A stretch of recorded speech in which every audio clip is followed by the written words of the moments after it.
relationships, psychology, and expert advice and interviews every Wednesday. Hey everybody, welcome to episode 2 of the Ryan Answers podcast. Today I have on Jennine Estes, who has been practicing for more than a decade as a licensed marriage and family therapist in San Diego. Today she's going to share with us a wealth of information about cheating and infidelity, both for the person who has been cheated on and for the person who has had the affair. If you'd like to know more about Jennine, you can find her at her website, estestherapy.com. She also has a blog and podcast about relationships. Links to those, as well as the summary of the show, can be found with the show notes at ryananswers.com/EP2. That's the number 2, not the word. First off, I just want to thank you for being on the show today. I've really been looking forward to this for a while. We've been emailing back and forth about the topic of infidelity. So let's dive right into that and start with the people who have had the affair. One of the most important things, from what I understand, is for them to be patient with their partner as they struggle to rebuild trust both in them and in the relationship. Absolutely. And don't walk away or numb out. Yeah, don't avoid or put a wall up, anything like that. Right. So basically what it would look like is, I know this is so painful. I see it, babe. And just really giving some space to talk to me about what you're feeling and to let them experience that. The next piece is really expect them to have questions. Your partner's going to have questions. And this is where the next step would be an open book. The worst thing just came out. And so now we need to share what happened and be as open, no matter how painful it is. We need to be as open as possible. A lot of times people will hold this piece in and just say it happened, but won't divulge any more information. But then it drips out later on, which causes more pain and more injury. So we need to do it all up front. Do a full disclosure. Okay. Is there any barriers or any limitations, anything you shouldn't say during that time period? Let me think about that. I think the shouldn'ts would be don't minimize it. Good idea. Don't minimize it. Don't say it wasn't that big of a deal, or it wasn't that, because that can really dismiss how your partner's feeling and how significant it actually is. Yeah, to them, I've heard people say, "Oh, it wasn't really cheating because I was just drunk," or it was just one night. It didn't mean anything. I don't know why you're making such a big deal out of it. Nothing like that. Right. Makes sense. Okay. Now, what about people who have a lot of questions? I've seen a couple people, they want to know what positions happened. They want to know, did you finish or not? They want to know every little detail. And sometimes that can cause, I guess, difficulty or discomfort would be the best way of saying it for the person who went out and did the cheating. What do you do in that situation? Are those questions that are acceptable to ask? Do those fall under the disclose everything? Absolutely. And this is just the lens that I work from is full disclosure and allowing that person to process through what happened. Because, again, they thought the relationship was safe, smooth sailing, and the next thing you know, this whole situation happened. They thought, hey, last night I just went to bed and he was with his friend, where being with his friend actually meant having sex with someone, doing these intimate things. So their brain will be going through what exactly happened, and they want kind of a play-by-play. Some people don't want to know, and that's okay. And then other people, they want to know all details.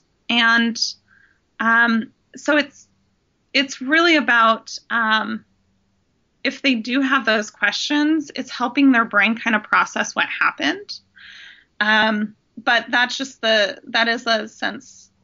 a lens that I work from, is the full disclosure, even though it's just the discomfort, right? The partner is going to be uncomfortable, but showing that you can push through that discomfort for your partner actually gives you a lot of credibility. I agree. And for what it's worth, I share your opinion.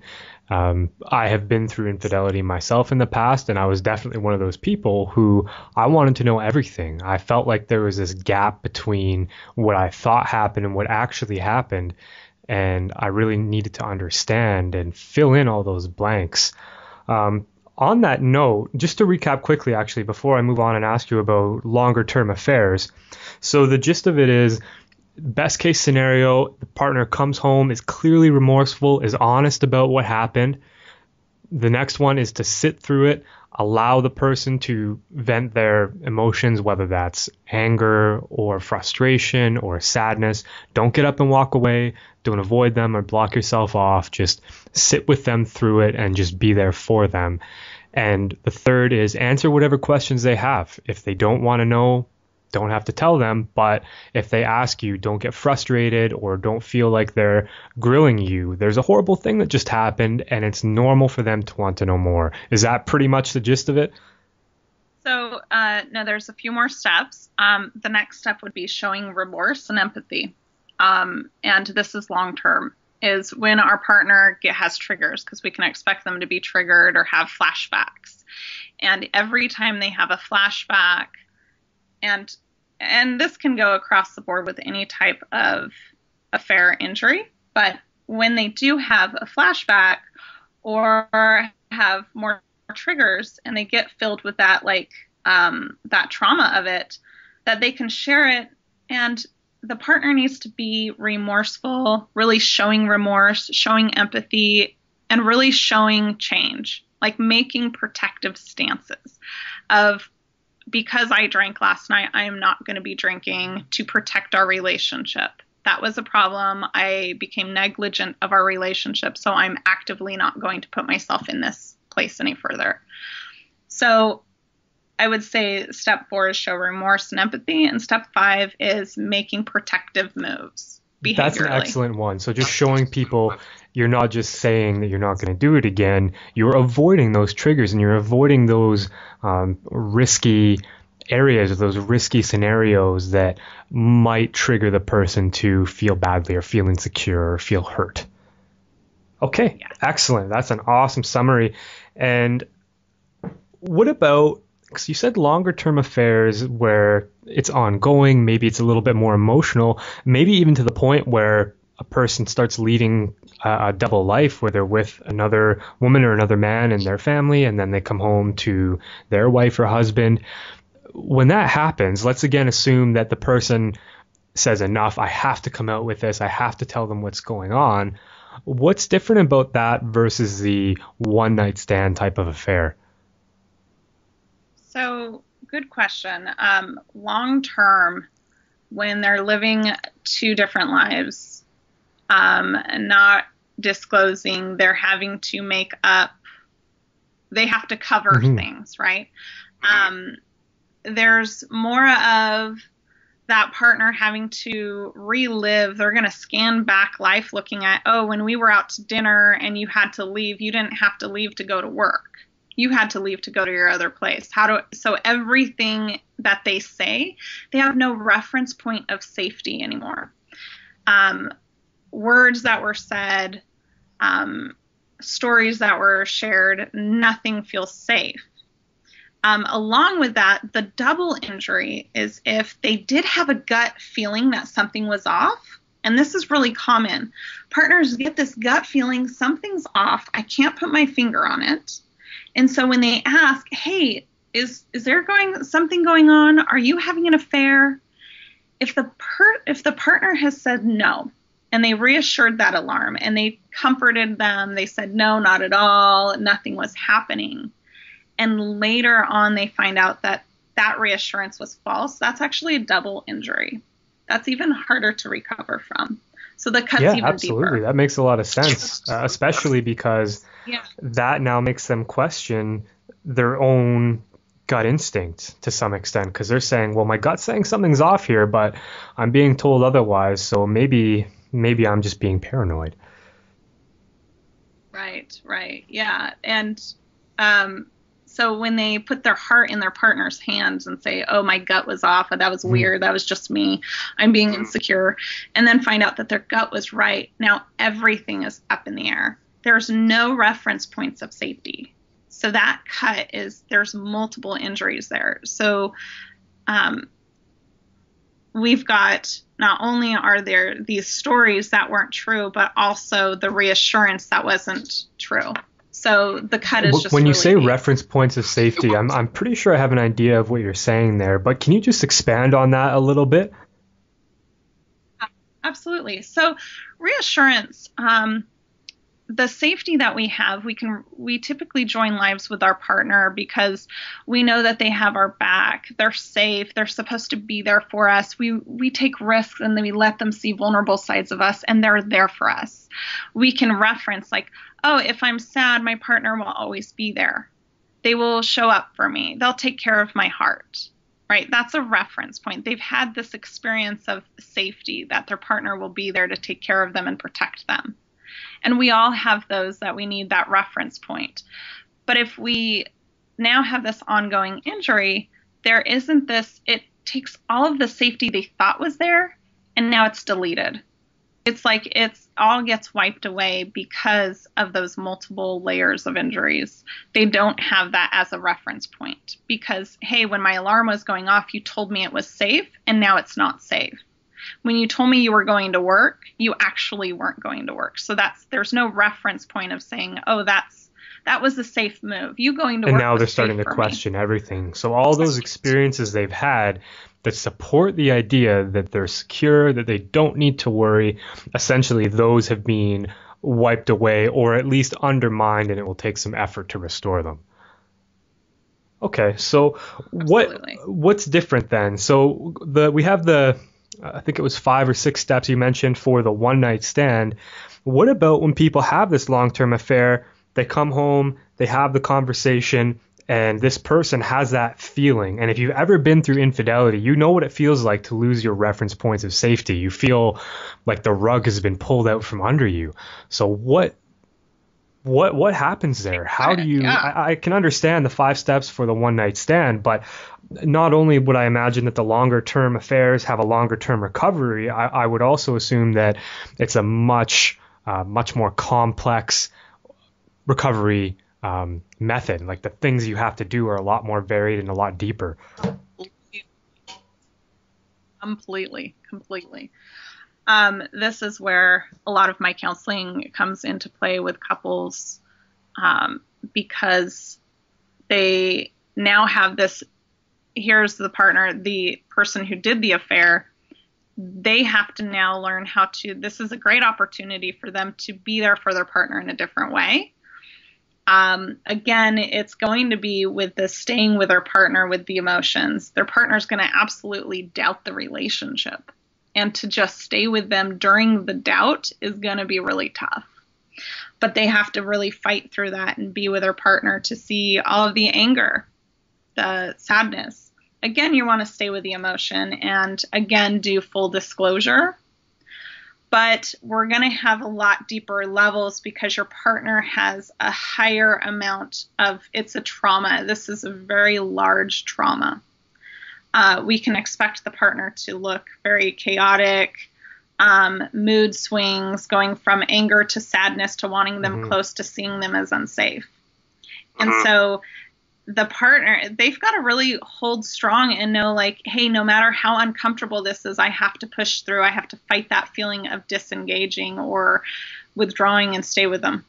Because the kind of, I don't know how we want to describe the person who had the affair, or the victim per se. They will. No, that's very accurate to me. The terminology makes perfect sense.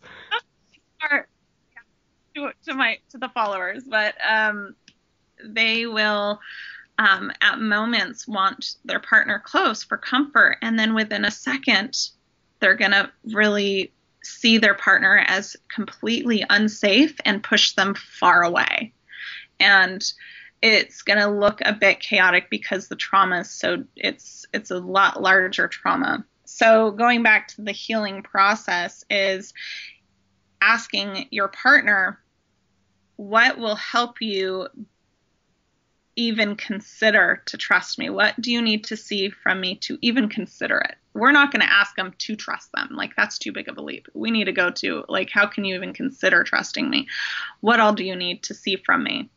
And that might be, if they ask for you to go to counseling, to go look at that, go to counseling. Whatever they ask, you need to jump on it right away. So it's really Time important to is be of on the board and be essence. enthusiastic and be cooperative with the things that they're asking you to do when you divulge this, and do your best to repair it. Right. And let's kind of remember that maybe a lot of these, when they're to this degree of pain, a large percentage doesn't divulge. And They what's the typically difference there? are So found out. I am in total agreement, because if you're seeing somebody for 3 months, 6 months, or even a year or 2 years or more, after that amount of time, there's not a whole lot that's going to suddenly trigger you to go, well, I've been doing this for 2 years, but I've had an epiphany and I've realized I must atone for my ways. Like, most of the time, you're going to leave a text message on your phone, or maybe they come to work and you're not there. Whatever it is, when you get found out, there's going to be a lot of chaos. So what's the difference when that happens versus when somebody comes clean about it? Well, that gives credibility, hands down, is somebody who takes that step and says, hey, this has been on my shoulders for years, I need to tell you. That gives them credibility. And it helps the trusting process. But the ones who are found out, and there's less of a credibility, their words not having as much strength as it used to. So if anybody's having an affair, anybody who's listening to this, it's so much easier if you divulge the information first. But if not, when it gets found out, that is a lot harder. It's just so much harder, because your words, what the partner finds, then you have to fess up. So the partner will guess, like, gosh, would he or she they have really told me if I hadn't found out? Or what if they this even would probably left me go on altogether? for more years, right? Right. They might have been planning an exiting strategy. Who knows? So to share versus not share has an impact with recovery. Along with how much you end up sharing. Again, that drip factor. Some people try to just fess up to what was found. Oh, yeah, you found me on Craigslist. Yeah, I've heard that a lot. I wasn't actually going to do anything. I was just, I was going to, but you found out, so now I'm not going to. Majority of that doesn't fly. Your partner can read through it. They're not going to get reassurance. So that's where the full disclosure is huge. You've got to disclose everything, because I've seen couple after couple where the one partner says, oh, well, I was going to act on it, but I didn't. They end up getting found out. More things come out, and then we have more injuries to deal right? with. Like, after the initial thing happens and you say, no, that's it, they find something else. You're already on thin ice. And then when that happens, I mean, it takes your chances of recovery way down, right? Absolutely. And you could lose your family, lose your home, lose everything. I've seen people going from Storybook lives. Amazing kind of, they have that life that they've really created, and everything falls apart and lose everything. It is, yeah. And here's a question. Sad. So you have your storybook life. You have a great job, a loving, attractive husband or wife, beautiful children. You have it all. Somebody might look at you and go, wow, I wish I had what they had. If only I did, I would be so happy. My life would be complete. So why are these people who are in these, air quotes I'm doing here, complete lives, running outside of their marriages and their relationships? What are some of the common factors that drive people to do these things? Good question.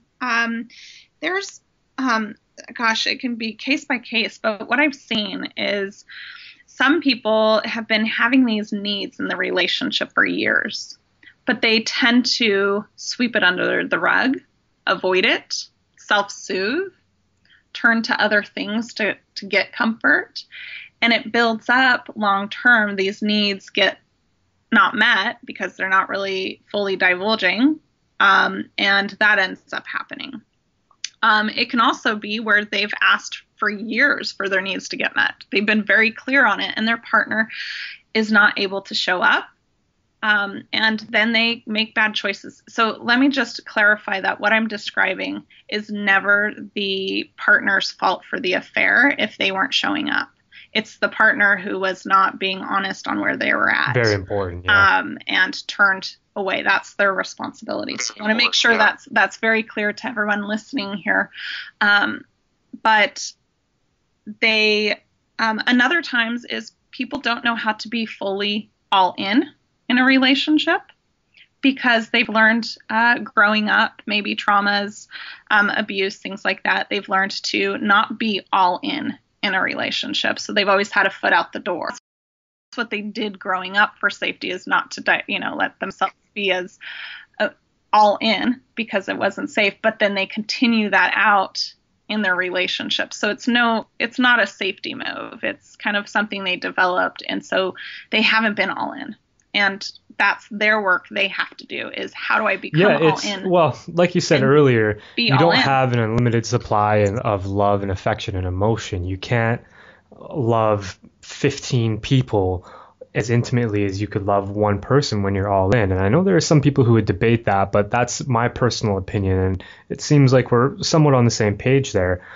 So one thing I wanted to go back and ask about that is, when people are taking emotion and taking affection and taking love out of their marriage or their relationship and transferring that to somebody else, and that does that act as kind of like a snowball effect, where as they take emotion out of their relationship, it becomes easier and easier to keep doing it? Is there any suggestions you have for people who are developing feelings? I would say get a lot of help, because I think number one is seek professional help around that point if turning away has been kind of the tool. Sometimes we need to rewire our system, and we can't just rewire it by thinking different thoughts. We need to really, we can sometimes, but other times we need to really rewire how our system works. That involves, as we both know, a lot of work. For the people who are listening, can you describe a little bit in detail what kind of things do you have to do, or what kind of things would you as a professional do to help your clients rewire their systems? So I use a couple different modalities. I use emotionally focused therapy approach. That's a research-based approach that shows long-term change with couples, or even like trauma work. So what we would want to do is our internal system has learned how to react to attachment bonds with people who we grew up with. If we were abused, sexually abused, physically abused, emotionally abused, our body learned how to protect, whether shut down, go into your room, read a book, or go outside and go play, or fight back, right? To fight or flight, basically.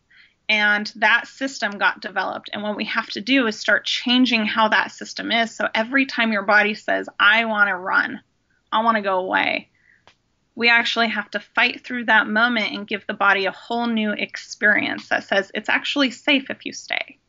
It's actually okay. You're not going to get beaten now. And it's just this whole unconscious piece that happens, but it happens so much with couples. So through therapy, that's what we're all trained for, is how to rewire that system, how to kind of get your body to do things different, get your mind to do things different, change how you think. It's possible, and it's not a death sentence. It doesn't mean you're going to be always in this lonely place of being all, half in, half out.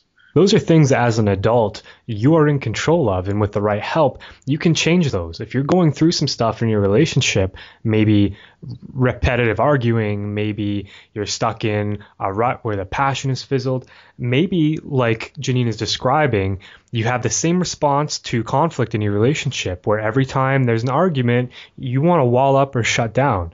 So if you go see somebody like her, you can actually change those patterns. And although they've developed on a subconscious level, and maybe they were learned in childhood or through adolescence or whenever, those are things that can be changed. And it takes some work, but it's possible, right?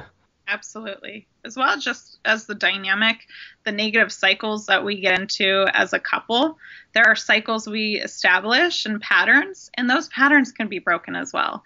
I wanted to ask you one thing that I've encountered a lot, and I love hearing other people's opinions about it.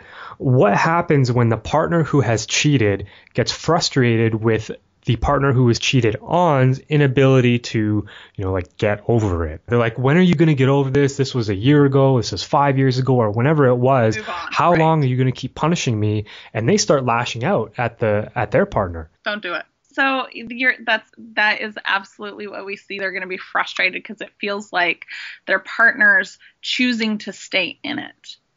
And really that's because they're not choosing. This is not about choice. They're not choosing to be miserable. Your partner's not trying to be miserable. They're not trying to hash out the past. It's actually currently going on because the traumas they impact our whole system. They don't change. We need to recover that trauma. So the way I like to think of it is there was this guy who his father was an alcoholic and was unsafe, and so dad was drinking all the time, and the son was always affected, and dad finally got sober, and the son would need dad to, the only way he knew dad was sober was by getting a hug by dad. So he could smell him, he could get close to him, he could see he was stable. So he would say, Dad, I need a hug, I need a hug. And so dad would have to come and give him a hug. And within a few seconds, he would get reassured, okay, dad's clean, it's safe. And then as soon as dad starts to walk away, he'd get this panic again, going, oh, shoot, is it unsafe? Dad might be drinking. And so he'd need to say, hey, Dad, I need another hug. Are you drinking? Dad would have to show back up and give another hug to show it's safe. And he might need to do that over and over. But the more that dad shows up and was there and was consistent, the son would know, hey, it's safe. I finally don't need to ask. That's kind of rewiring, like, okay, it's safe. Every time I've asked, every time you've showed up, every time you've hugged me and shown me it's really safe and you've held me during that fear, then I feel better. That system's starting to get rewired. Same thing happens with affairs. We can expect our partner's going to be in that trauma, terrified, saying, hey, are you doing it right now? And we have to really show up and give them that hug or whatever type of, I mean, that's metaphorically speaking, but be able to show them it's safe. And we might need to do that 1,000 times. But after time and time again, they are showing up, they're showing the safety, the partner will begin to trust it and they can move forward. And that's a perfect parallel to the affair. And over time, I guess it comes down to more or less, is the partner who cheated willing to provide that reinforcement to repair the damage? And that's something, I guess, that comes down to the individual. But if you're feeling like it's worth it and you want to repair it, that's just something you have to do. Nobody wants to feel like they're nagging you. Nobody wants to feel insecure. If people could get over it immediately, I'm sure they would love to snap their fingers and do it. But like Jennine's been saying, it's a deep wound, and deep wounds, whether emotional or physical, those take time to heal, and it takes work from both parties to make that happen. There are some different ways people get into affairs now compared to meeting them at work or maybe more traditional methods. Now you have smartphone apps like Tinder, which are, they're billed as dating apps, but more or less they're about hookups. And then you have texting, which gives you a really intimate link to somebody at all hours. I mean, if your partner's laying in bed with you and they're smiling and laughing while they're texting some girl or some guy from work, that doesn't really feel very good. But a lot of people get defensive, and there's a lot of debate, and I hear a lot of really strong opinions on where do you draw the line. So I wanted to ask you, do you have any thoughts, or have you found any patterns, or have you come to any kind of conclusions about where do you draw the line? What is acceptable, and where do things become troubling in a relationship when it comes to texting acquaintances or colleagues and things like that? Wow. Yeah, that one's I think that's a whole podcast in itself right here. But so let's just look at any anything that Great you benchmark. can't show to your partner is unacceptable. Anything that you can't show them is unacceptable. So if I have a friendship with the opposite sex and it's on Facebook, as long as it's not crossing that line of going to intimate comments, and it's something that I can feel like, gosh, hey babe, check it out, I'm talking to this person, and there's nothing hidden, that's okay. But it's once it starts to cross that line of flirty, starting to talk about, they become your go-to person. You go to them more than your partner, and it's more on an intimate way. And it's something that you start to hide, start to dream about, you start to think about them more. I need to put brakes to this. And and it can come through like Words with Friends. I've had people on Words with Friends have affairs. And you don't think Words with Friends is a scary place, but it's, the technology has created so many ways for us to stay connected and get connected with people that we have connections with. Before electronics, way back when, which I remember. So before we had electronics, you don't have those interactions. Maybe you get a phone call. Everybody knows you get a phone call. It's kind of known, and you're in your home, and you're safe. That's a great way to look at it. No, it's true. Now it's like a tequila bottle in our pocket. The electronics have really made affairs kind of a lot more tempting. So if you do have a problem here, you've got to delete all of the apps, anything that causes any type of temptation, whatever. You know where those places are. We all know where those places are, right? And whether it's there are pieces on our computers where we can block sites. If you have a big issue when it comes to a lot more compulsive behaviors, there are places where you can block the sites and seek out a lot more support that way. Cell phones, sometimes we have to go back to the old cell phones. Say, for example, they ask you when you comment on a girl or a guy's status all the time, or you're sending questionable messages back and forth that could be construed as flirtatious, and they say, hey, that really makes me feel insecure. And the partner goes, well, it's not really that big of a deal. I mean, you're just being insecure. What do you do in that situation? Because that's something that I hear about all the time these days. It does. What I would want to look at if I had the couple in my office is what is getting in the way to why they are dismissing their partner's fears. Like what's getting in the way? Is it you've experienced your partner all of the time to not trust you, or is there something that they're like, where's this kind of defensive behavior coming from? I'd want to look a lot at that and just really narrow into that. Is here's your partner saying, I don't feel comfortable. We need to honor that. Why aren't you honoring it? What's getting in the way? Because if your partner is saying, I don't feel comfortable, we need to honor it and kind of process through that. So as a therapist, I kind of hone into there. I say, hold up, we're not moving forward. We need to talk about this exact piece. What's going on? If you go on to any relationship forum or any kind of online site where people post relationship or marriage questions, that's a really common one is, hey, my partner will or won't do this. What do I do about it? And it usually just comes down to, well, if somebody's not willing to change, that puts you in a binary position. You have two options. Either you can, one, accept that they're not willing to do that thing, or two, find a new relationship.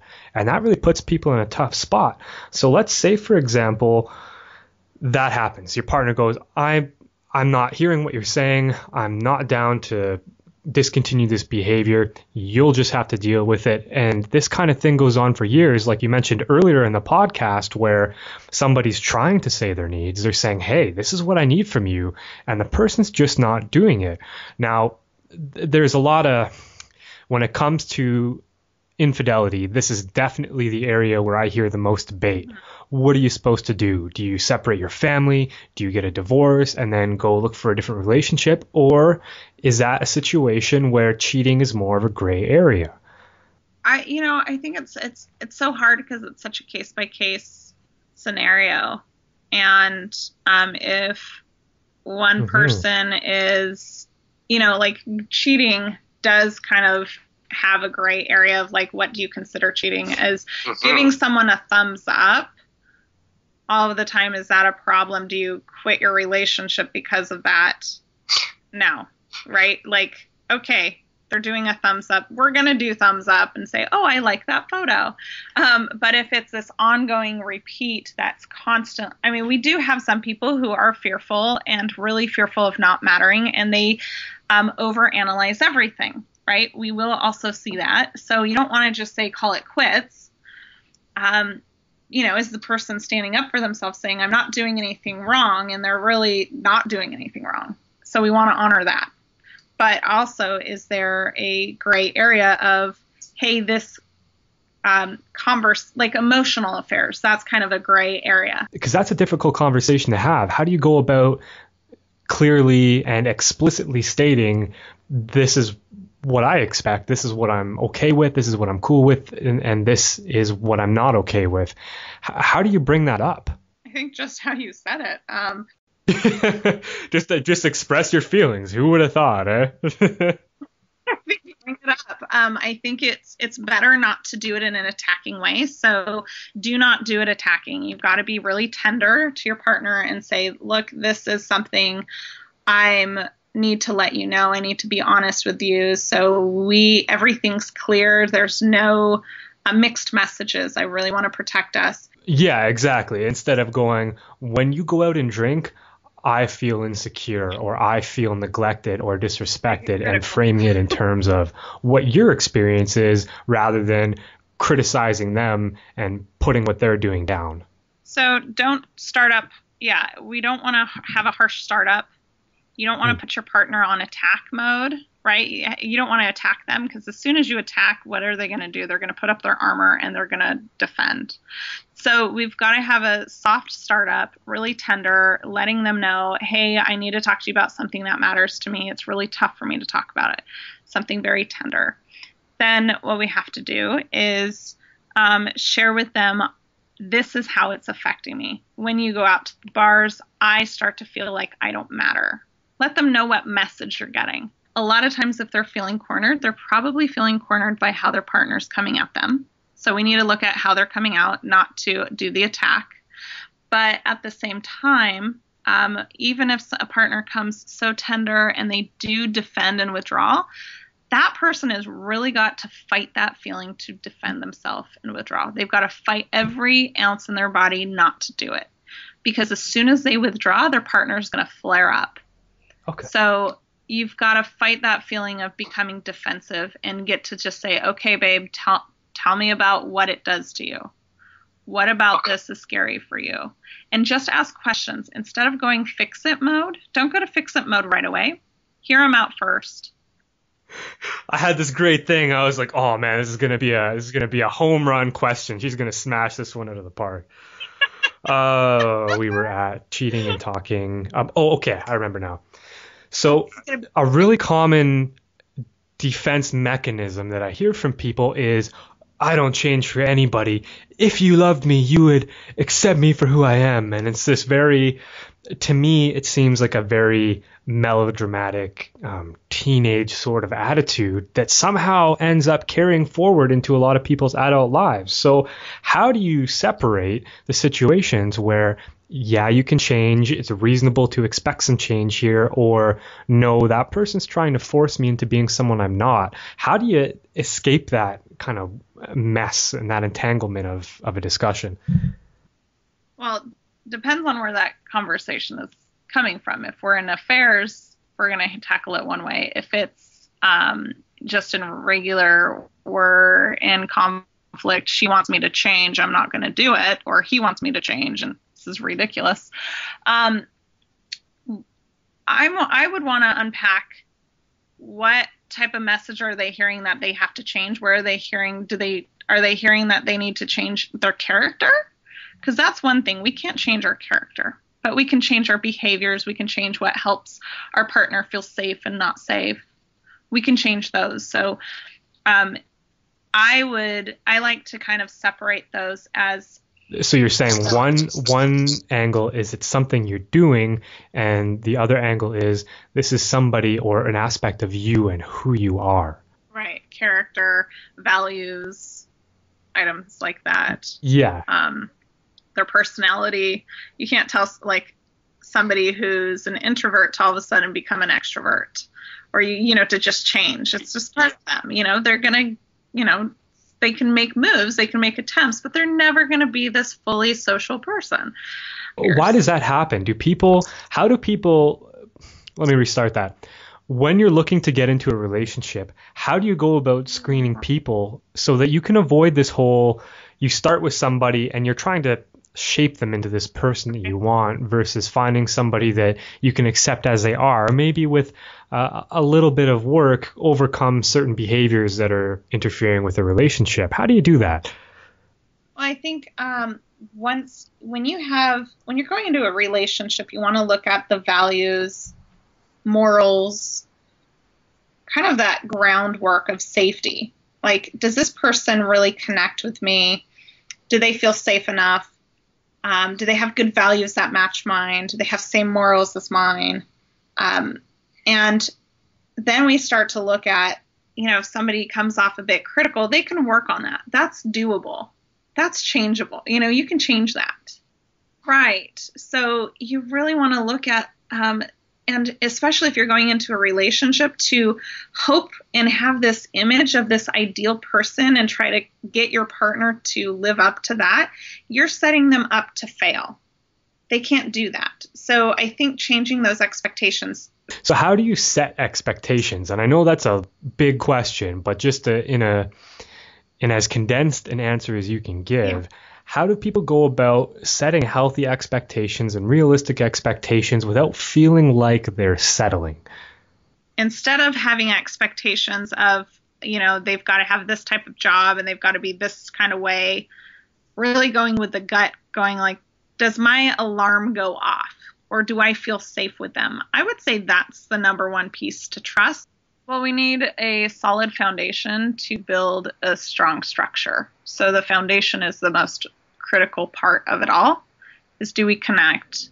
Do I feel like we've got this really nice bond where you can enjoy each other? We can just really get each other and have that sense of security. So again, like with the solid foundation, the more security they have, the more that they know their partner has their back no matter what. No matter what storm hits, they have that reassurance that says, my partner's got my back. They're going to get through the storms. The couples who end up not getting through the storms, it's because that solid foundation isn't there. And another part is, can they turn to one another when those distressing moments come up? Turn to one another and get the comfort and reassurance instead of turning away from each other. A lot of couples will turn away and self-soothe, regulate. They'll turn to friends, turn to alcohol, turn to partying, turn to their phones, turn to anything else to regulate instead of turning towards to one another for comfort. Before we wrap up, do you have anything that you wanted to share? General advice, things you feel are critical to relationships that people maybe might be unaware of, or relationship tips that are left out by magazines and other publications people usually turn to for that kind of advice? Right. My number one piece is to take risks with your partner. Turn to them, let them know about your vulnerabilities. If something's scaring you, let them know about the fear versus going into react mode. Let them see those tender sides, because humans draw to vulnerability. They draw to it. It's pretty important. So just take risks with your partner, turn to them for comfort, take down your armor. As soon as somebody apologizes or admits their end of the responsibility for whatever happened, it immediately just sucks the tension right out of the room. I know when she's just like, I'm sorry, I shouldn't have done this. I'm like, well, now I feel like an idiot because I'm sitting here. I'm supposed to be the therapist, damn it. And I'm sitting here all defensive and stuff. I'm like, Thank you so much for coming on. You shared a ton of valuable info. If you'd like to know more about Jennine, you can find her at estestherapy.com. That's ESTES therapy.com. She helps people locally in San Diego and abroad through online counseling. So if you're struggling in your relationship or if you're struggling personally, definitely look her up and get in touch with her. Links to her site as well as her blog and amazing podcast on relationships can all be found at ryananswers.com/EP2 along with the show notes. If you have a comment or a question you'd like to see answered on the podcast, definitely get in touch with me through the contact form on my site. That's everything for this episode. Thank you so much for listening, and we'll see you guys next Wednesday.